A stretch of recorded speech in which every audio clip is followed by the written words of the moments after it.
Welcome to ILTV's Israel Daily. I'm Amit Harari, and coming up in today's newscast, Israeli Foreign Minister Eli Cohen is continuing his world tour, now paying an historic visit to the Philippines. Meantime, ILTV visits the NRB together with Israel 365. Take a look into a new interview from the leading Christian broadcasting convention. And later, the Israeli U20 is playing Uruguay at the semifinals tomorrow, but some countries are ignoring the country's qualification for the semifinals.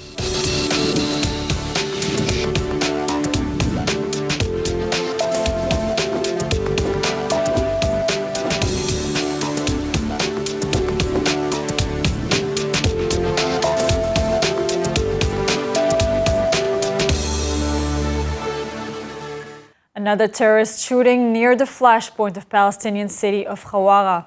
12 shots were fired at an Israeli car, but the lone driver was only slightly injured. The victim came under fire while driving north of the Tapuach junction in Samaria. He was able to continue driving until he reached IDF medics and soldiers nearby.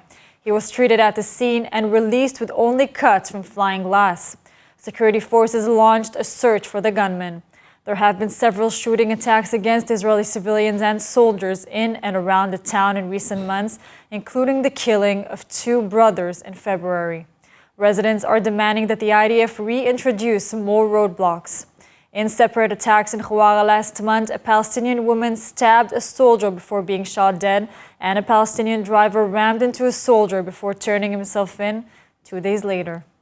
Iran officially reopened its embassy in Saudi Arabia's capital, Riyadh, following a deal to re-establish ties and ease a long-standing rivalry that fueled conflicts across the Middle East. This as U.S. Secretary of State was in the Gulf Kingdom, promoting a normalization of relations with Israel. ILTV's Steve Leibovich reports.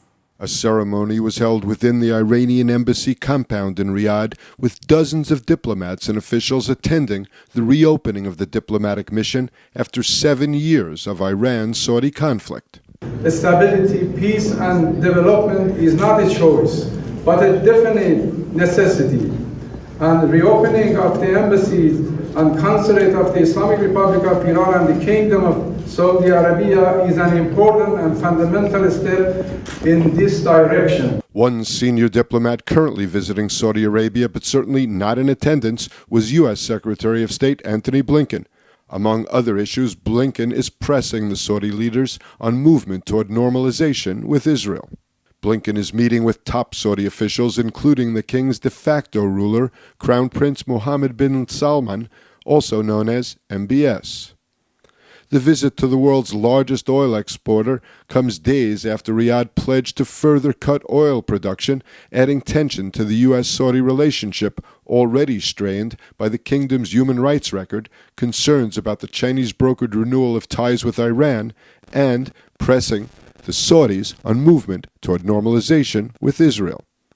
Before leaving Washington, Blinken told the pro-Israel lobby group AIPAC that Washington had a real national security interest in advocating for the normalization of diplomatic relations between Jerusalem and Riyadh, but cautioned that it will not happen quickly.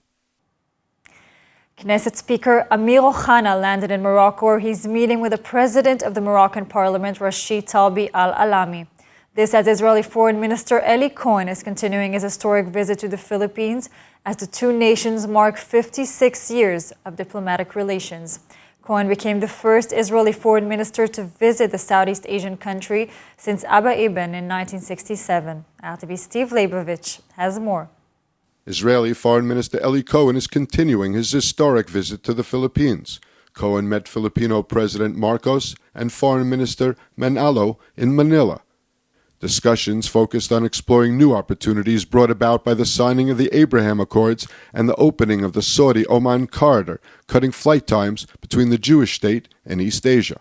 Cohen promised that there will be direct flights between Tel Aviv and Manila. We start in 2024. I think this will be a great news for the tourism on the one hand and for the business community, and my goal. Cohen laid a wreath at the monument honoring Jose Rizal, the Philippines' national hero, just as former foreign ministers Abba Eban and Golda Meir did before him decades ago. Filipino TV gave the visit extensive coverage and recalled the historic connections between the two nations. Research fellow with the Jerusalem Institute for Strategy Security is Dr. Emmanuel Navon, with us to touch on a series of diplomatic developments. Dr. Navon, let's start with Iran opening its embassy in Riyadh just as U.S. Secretary of State Blinken arrives for a pivotal visit. He says he wants to advance normalization with Israel. Not the best time in U.S.-Saudi relations, isn't it? Well, a few months ago, when the new Israeli government was formed, there was talk about normalization between Israel and Saudi Arabia. Instead, what we're having is a normalization between Saudi Arabia and Iran, which is obviously a drawback not only for the United States, but also, of course, for Israel. And I think that the Saudis are basically playing a double game.